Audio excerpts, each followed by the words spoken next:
Witajcie, Andrzej, Witryna Świat Ducha. Dzisiaj przyszedł czas na tematy poważne, a może bardzo poważne nawet. Takie bardzo podstawowe,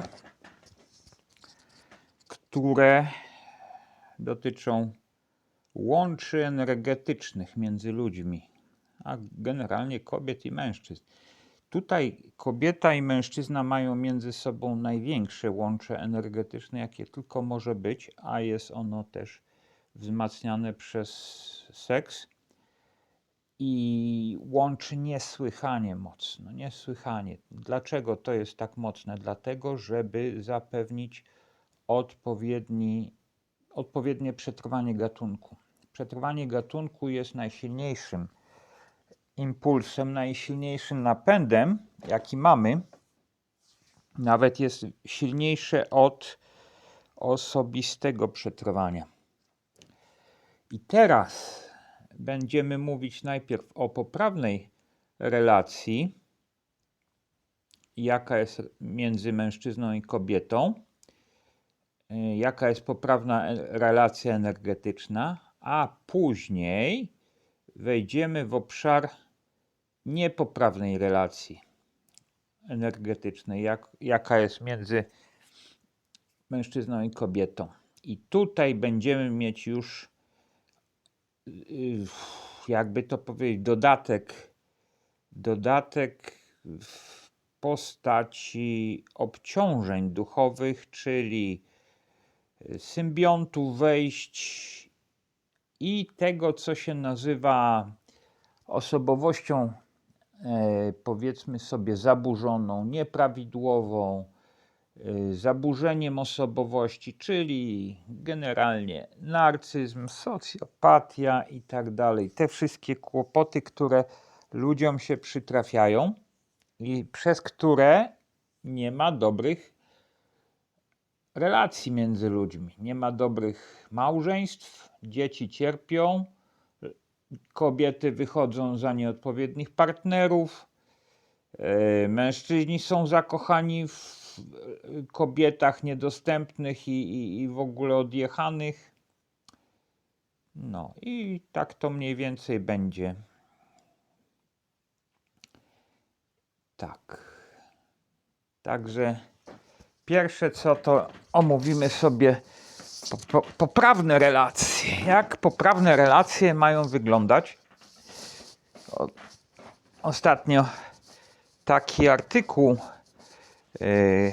o korzyściach dla mężczyzn, które są w małżeństwie, w związku, napisałem, bo na Witrynie Świat Ducha pojawił się blog o kobietach dla mężczyzn. Jest bowiem dużo materiałów dla kobiet, natomiast dla mężczyzn jest nie aż tak dużo, a niestety jest tak, że z punktu widzenia męskiego pisane teksty bardzo często nie obejmują obszaru duchowego, skupiają się na sprawach mechanistycznych, materialnych, fizykalnych, bo mężczyźni to wiecie, mają cele na zewnątrz siebie. Czyli w świecie fizycznym, a to trzeba naprawić auto, a to zarobić pieniądze, a to pojechać tam, a to tamto. Na zewnątrz sobie to robią i ich wnętrze jakby nie jest ich celem, ich ciało nie jest ich celem, tak? I dlatego oceniają tak powierzchownie, że jak oni coś robią dla kobiety fizycznego, no to kobieta też powinna oddać fizycznie, tak? A ona co oddaje? No dziecko oddaje, tak? Nie dość, że prawda, nie jest to coś dla niego, co by często chciał, a niewielu mężczyzn chce dzieci i godzi się tak na to małżeństwo. O tak, okej, no dobra, no tak. Natomiast gorzej jest w tym, że mężczyźni, zwłaszcza ci bez ducha, zwłaszcza ci z linii ewolucyjnej, oni nie spostrzegają w ogóle obszaru emocjonalnego, uczuciowego. Nawet jeżeli by chcieli jakoś się zbliżyć do partnerki, to nawet nie umieją za bardzo, bo jakby to w cudzysłowie to ona zawiaduje obszarem uczuć, emocji, a on tak się porusza tam jak prawda, słoń po składzie porcelany. On wie, jak narąbać drewno, jak wykopać łopatą dół, no i dobrze, tak?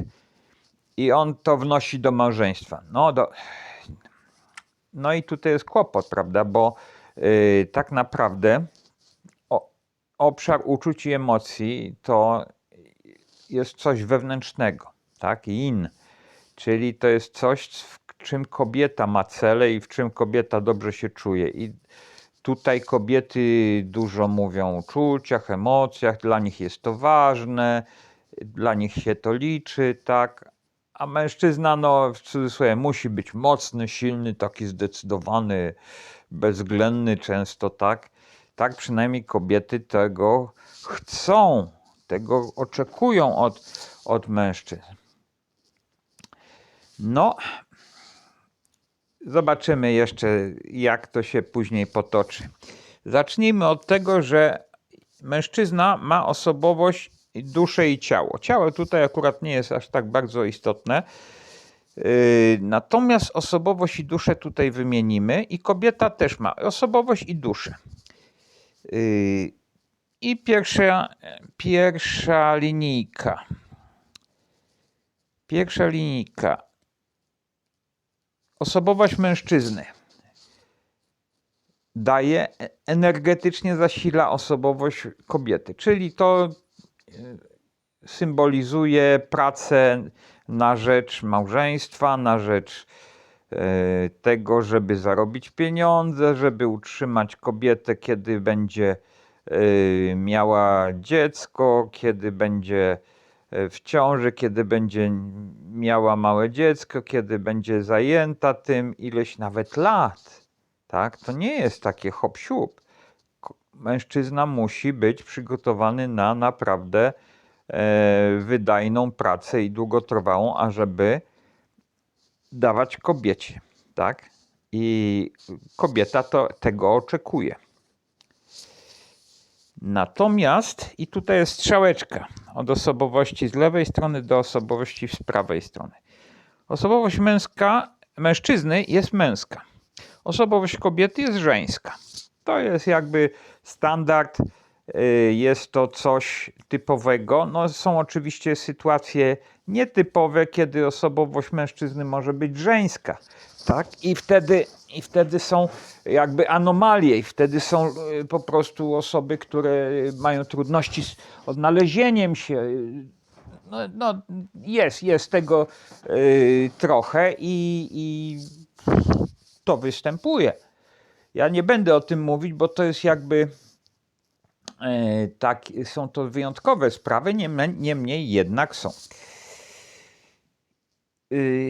I teraz tak. Jak widzicie, strzałeczka jest z lewa na prawo, czyli kobieta na poziomie osobowości jest zasilana.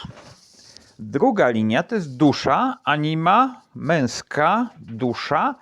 Jest według Carla Gustawa Junga, psychologa, jest ona rodzaju żeńskiego.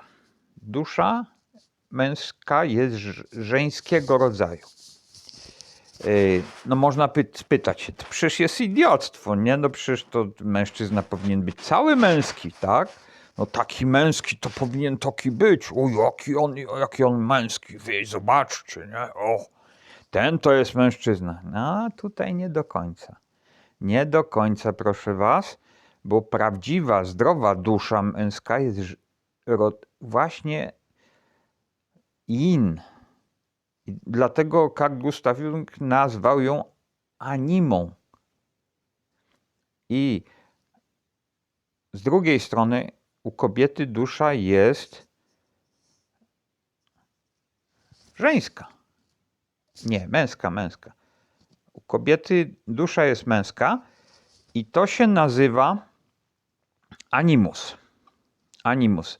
tutaj jest ciekawe, że w polskim języku, jakby to powiedzieć, jest to zdanie, jest to słowo, tylko że jest to troszkę starsze słowo i troszeczkę inaczej brzmi. Jest to animusz. Animusz to jest taki stan gotowości, no niemalże bojowej, takiej do działania, do podejmowania wyzwań. O, ten to animusz, tak? Z animuszem coś zrobił. Takie dawne były rzeczy. Chodzi o to, że właśnie, że dusza kobieca ma ów animusz, ów zapał taki. To nie jest bardzo jakiś skomplikowany zapał, to jest zapał taki, a zróbmy to, a jeszcze to, a tamtoś, mam to, a tu, a to, a śmo, tak? To bardzo ładnie widać w tym, jak kobiety potrafią wyczyścić swoje mieszkanie, swój dom. Jak to wszystko błyszczy czasami. Jak potrafią po prostu czyste czyścić, tak? Dlaczego? Dlatego, że ich dusza przygotowuje się na posiadanie dziecka. Manie, tak, manie dziecka. I jeżeli jest małżeństwo między mężczyzną a kobietą, to wtedy dusze się splatają. Dusze się splatają. Mężczyzna na poziomie osobowości daje coś kobiecie, a kobieta przywiązuje się do mężczyzny i jej dusza daje energię duszy mężczyzny. Tak? Można powiedzieć, mężczyzna sam w sobie nie ma celu życia, ale jeżeli złączy się z kobietą, w duszy swojej mężczyzna nie ma tego celu. Natomiast jeżeli się złączy z kobietą, to jej dusza zaczyna go wspierać swoją energią. To się nazywa miłość, że daje mu miłość, tak? Tak dosyć często tak to mówią kobiety. No wiesz, ja tak myślałam, że jak będę tak z nim, to go tak pokocham, że on się zmieni, tak? To jeszcze do tego wrócimy. Ale tak to jest, że właśnie kobieta jest nastawiona na kochanie, na dawanie energii miłości swojemu mężczyźnie, swojemu mężowi. I wtedy po prostu to się ten związek zaciąga jak węzeł, tak? Jak dobrze ułożony węzeł, że się zaciąga i w pewnym momencie jest tak trwały, że po prostu często nie wiadomo, czy to jest kilka splotów linki, czy to jest jedna linka, czy trudno rozróżnić, tak? I tak się właśnie dzieje w dobrym małżeństwie, że te dwie siły są bardzo mocno połączone. I z tego zarówno Hellinger, jak i Łazariow mówią tak, że jeżeli jest dobra relacja między mężczyzną i kobietą, to wtedy, jak się dziecko pojawia, to ono ma niesłychanie duży komfort. Niesłychanie duży komfort z tego powodu, że widzi, że rodzice są bardzo mocno połączeni i bardzo się sobą nawzajem interesują. Tak? W tym momencie dziecko nie musi się jakby podłączać i grać roli któregoś z rodzica, nie musi być brane przez jednego rodzica przeciwko drugiemu, tak jak przykładowo są takie patologiczne związki męża z córką albo żony z synem, tak? córeczka tatusia albo syneczek mamusi, tak? Patologia, po prostu patologia. Tego nie ma, kiedy jest poprawna relacja między rodzicami i kiedy jest dobry przepływ energii w obie strony. Ja będę pisać jeszcze na tym blogu dosyć dużo na temat tego, dlaczego się ten przepływ może nie udać, dlaczego to może się posypać, dlaczego są wątpliwości. Bardzo często z powodu wątpliwości męskich. Kobiety mówią, no przecież czemu nie ma mężczyzn, którzy by się chcieli zaangażować? No dlaczego? No jak to dlaczego? No dlatego, że mają wątpliwości. Po prostu. Widzą jakieś niedojrzałe dziewczynki i co? On ma się z taką związać? On sam też nie jest za bardzo dojrzały, sam też może mieć wątpliwości co do swojej roli męskiej, co do tego, czy się nadaje na męża, czy coś, ale z drugiej strony też nie jest lekko, tak? Jedno odpowiada drugiemu, to nie ma tak, że tylko po jednej stronie są kłopoty. To może kobiety bardzo mocno mówią o tym, że nie znalazłam mężczyzny, nie znalazłam, bo nie ma mężczyzn teraz. A czy są kobiety odpowiednie? Tak? Tego już się nie mówi. To już jest polityczna poprawność i tego, nie mów tego, nie mów tego głośno. Tak? No dobrze. Okej. Politycznej poprawności tak nie za bardzo tu jest, ale niech tam. Dobra, czyli podsumowujemy. Mamy mężczyznę, kobietę, mamy poprawny związek, poprawną relację i jeszcze do tego poprawną relację energetyczną. Z obu stron się zaciąga i jest bardzo mocny związek. Zresztą tutaj są duchowe, piękne rzeczy, które tam opiszę w pewnym momencie na blogu. Już chyba jeden artykuł o tym jest. No i proszę was, dziecko też ma dobre środowisko rodzinne. No nic, świetnie. A teraz przejdziemy do relacji niepoprawnych. Dlaczego w ogóle taką relację rozpatruję? A to dlatego, że jest dosyć częsta. No niestety, proszę was.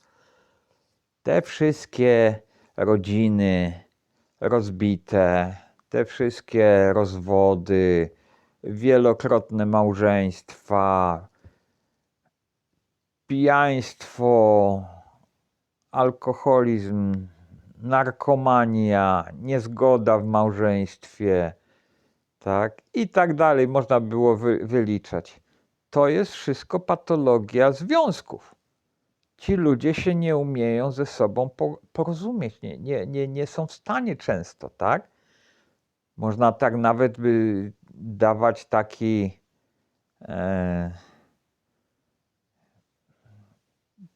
taką tezę stawiać, że ludzie bez ducha, czy ludzie z duszą z linii ewolucyjnej, to oni nie za bardzo sobie w ogóle radzą w tym związku.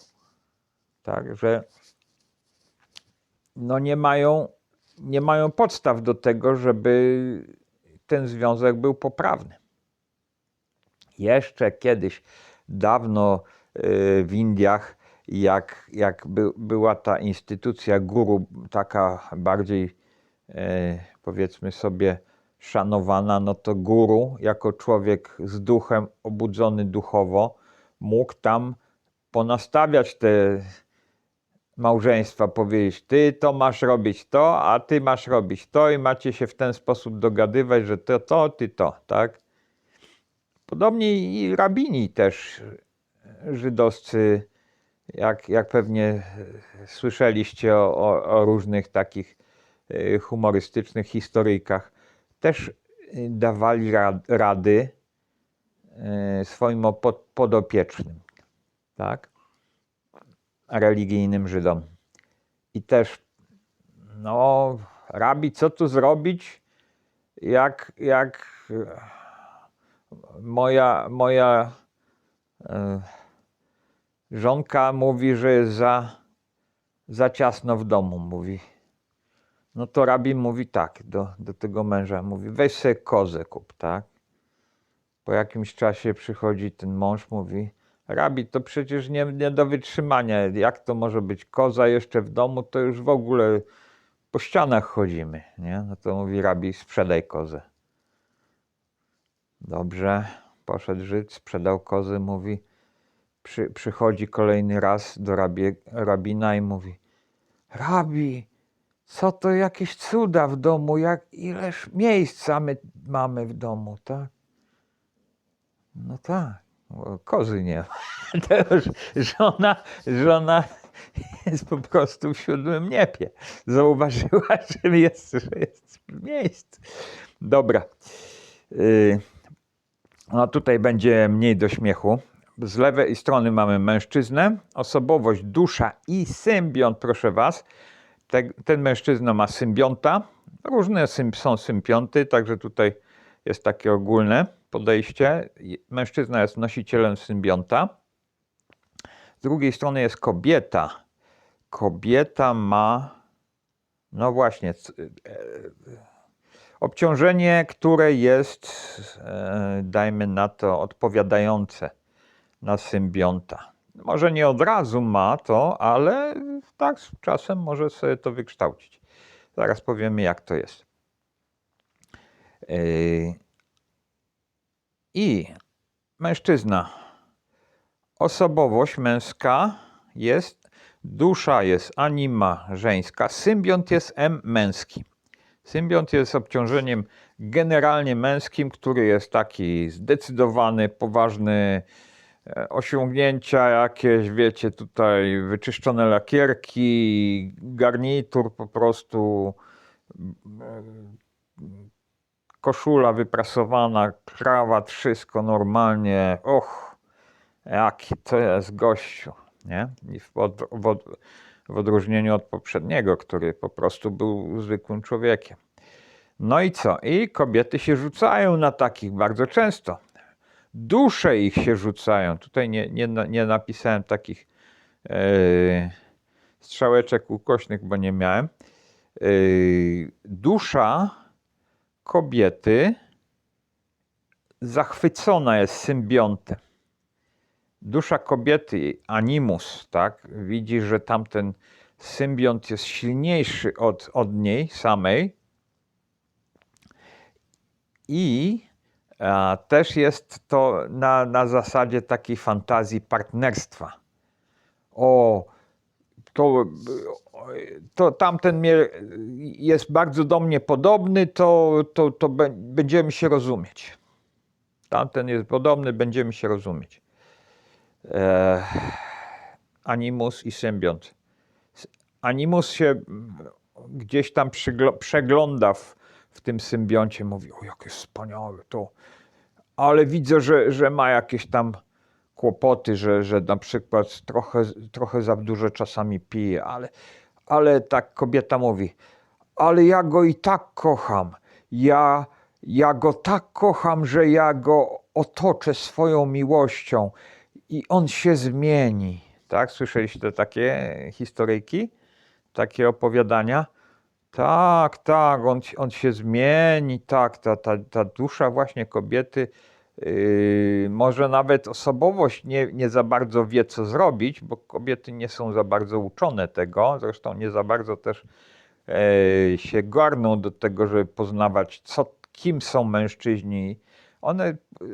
Kobiety się garną do tego, by poznawać, kim one są same, jaką mają rolę życiową, jaką mają rolę prokreacyjną, jak się rodzi dzieci, jak się dba o paznokcie, tak. Natomiast jak się rozpoznaje dobrych mężów? No bo wiesz, to musi dobrze zarabiać, musi być odpowiednio ubrany, musi mieć dobrą pracę. Najlepiej, żeby jakimś szefem był, tak? No tak, znam taką panią, która żałowała, że przestała się odzywać do pewnego kolegi z liceum. Ja się pytam, dlaczego? Żałujesz? Co w tym takiego było? No wiesz, bo on został burmistrzem. Tak?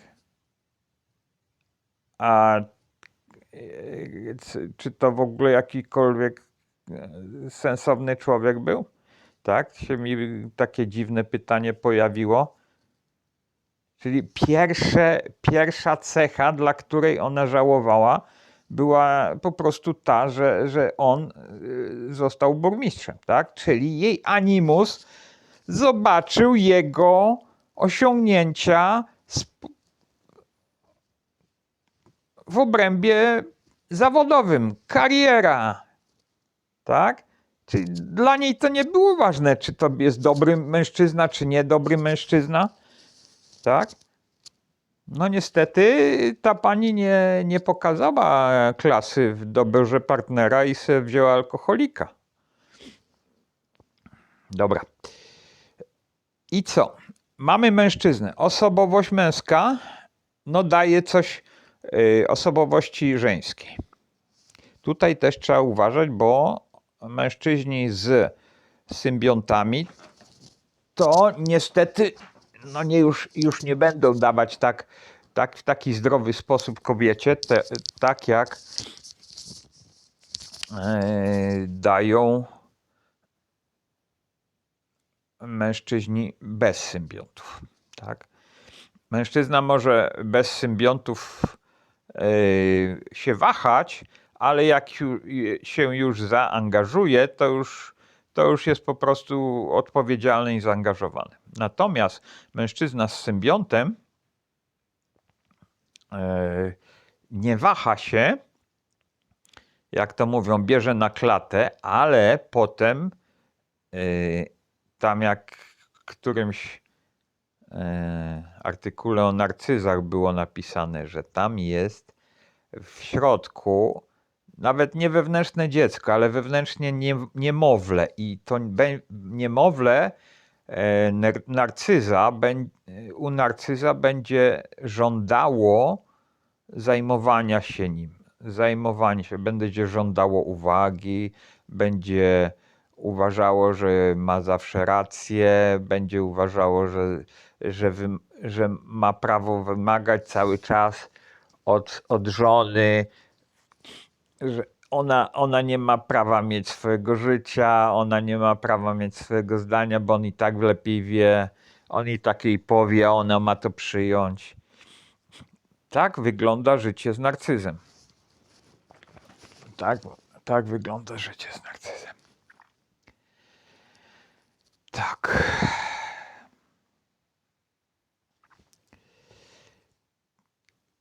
Dusza u mężczyzny z symbiontem nie ma za dużo do powiedzenia. I dlatego mężczyzna jest postrzegany jako atrakcyjny, ponieważ dusza, anima żeńska jest wyciszona i wręcz można powiedzieć, tam napisałem, że gnije. Gnije, po prostu. Ona nie ma czym oddychać, ona się dusi. Ona gnije, ona jest spychana. Natomiast symbiont bryluje, pokazuje co umie i tak dalej, i tak dalej. I kobieta na to leci, bo wtedy mężczyzna jest jednolity. I osobowość ma męską, i symbionta ma męskiego, i po prostu jest wymiata, tak? To są ci wszyscy tacy, powiedzmy sobie, wysoko wydajni mężczyźni, którzy się nie boją wyzwań, którzy idą i robią, i biorą, i coś tam, tak? Ale to nie jest takie ludzkie. To nie jest ludzkie. Bo tam jest symbiont, tam jest obciążenie duchowe. nie jest tak łatwo. Zobaczcie, tam na poziomie symbionta, symbiont M kropeczka i jest dalej taka strzałeczka z 2 grotami. I tutaj jest kłopot, bo te 2 groty oznaczają nadludzkie energie. Symbiont nie ma zwykłych energii, ma nadludzkie energie. Więc kobieta ma dodatkowo motywację do tego, żeby za nim oglądać się, za nim skręcać głowę, oczy poszły i o, czemu? Jaki on jest wspaniały, ojej. Tak, tak. Dlaczego? Dlatego, że symbiont to jest taka wtyczka od ciemnych sił duchowych i ma od nich energie nadludzkie. Także to taki człowiek z krokodylem będzie wygrywał, jeżeli będzie miał konkurencję w postaci mężczyzny bez obciążenia symbiontem.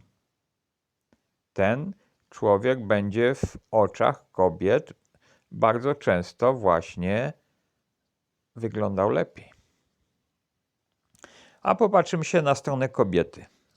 Osobowość żeńska, to już mówiliśmy, dusza animus i właśnie ten animus jest męski i ten animus właśnie stwierdził, że on chce tego gościa z tym symbiontem, bo to jest takie fajne, bo takie podobne się czuje, będziemy partnerami, tak? Ja tam gdzieś piszę, że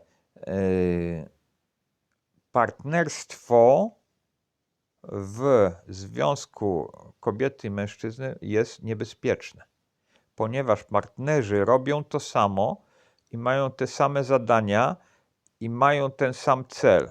Natomiast w związku mężczyzny i kobiety jest odwrotnie, że te 2 strony mają różne cele. Kobieta ma cele żeńskie, rodzić i opiekować się dzieckiem, a mężczyzna ma cel męski, zaspokajać potrzeby matki i dziecka. Tak? I to są różne cele. I proszę was, to jest oczywiście takie bardzo zgrubne, natomiast na tym zrębie potrzeb prokreacyjnych to wszystko działa. To wszystko jest oparte na tym, ponieważ takie są realia związków.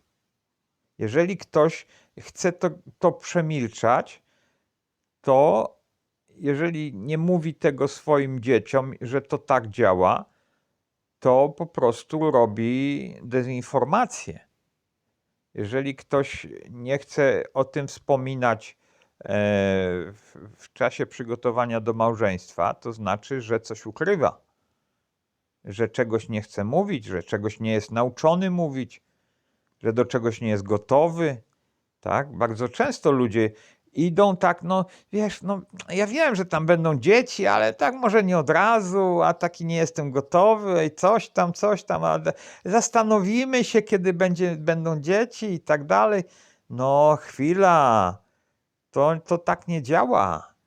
To działa o wiele bardziej bezwzględnie.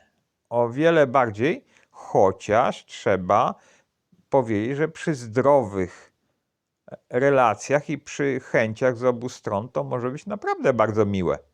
Tylko trzeba mieć zdrową psychikę i nie mieć traum z dzieciństwa. Tak? Jak ja miałem na przykład. I po prostu jak ja miałem możliwość wejść w poprawny, zdrowy związek, to dla mnie to było na przykład albo nudne, albo się tego bałem, albo tego nie chciałem, albo coś tam, tak? No to sorry, to trzeba być po prostu zdrowym, żeby wejść w taki związek, bo inaczej to się wchodzi przymusowo, tak? I później są jaja, tak? Później jest odkręcanie, później są jakieś rozwody, jakieś dziwactwa, tak? Oj, oj, oj, oj. Dzieci później cierpią, bo to za nieporządek u rodziców cierpią dzieci. Taka jest prawda. Taka jest prawda, proszę was. Tutaj muszę, o tak. No dobrze, co dalej? Dusza kobiety. Później jest wejście jest żeńskie, to jest wejście, jest to obciążenie duchowe ze strony białej. WZ to jest białe wzorce i współuzależnienie. O co chodzi? Że kobieta może być dręczona przez swojego partnera, albo nawet już od lat dziecinnych może być nauczona współuzależnienia, że będzie po prostu nie tyle zdrowa w psychice, co będzie miała wzorce współuzależnieniowe, czyli takie łapanie się drugiej strony, łapać, ja ci pomogę, będzie wszystko dobrze, ale rób to, co ja mówię i wiesz, tutaj się słuchaj, a ja tutaj ci pomogę, ja będę tutaj sprzątać, ja będę ci gotować obiadki, ja będę to wszystko robić, tylko wiesz, to trzeba tak, że tutaj i nawet jeżeli się ktoś nie zgadza, to ta osoba z białymi wzorcami potrafi tak manipulować i na przykład jak jest alkoholik, no to będzie go chronić, ale z drugiej strony będzie ukrywać mu butelki po szafach na przykład, tak? Żeby nie pił, no bo on taki dobry człowiek, ale no tylko tyle, że pije, no ale to on taki dobry, on się stara, no tak, no wiecie. No, także ho. Białe wzorce, wejście i to jest właśnie z punktu widzenia obciążenie z białej strony. I też jest strzałeczka z 2 grotami, też wejście jest przesączone energią nadludzką, acz z białej strony, czyli komplementarną do ciemnej od symbiontów i ta biała powoduje zatrucie. Te białe zatruwają życie. Jest takie ładne polskie powiedzenie: weź nie trój, no weź już nie trój, tak? Zobaczę, co tutaj jest, czy ja dobrze nagrywam.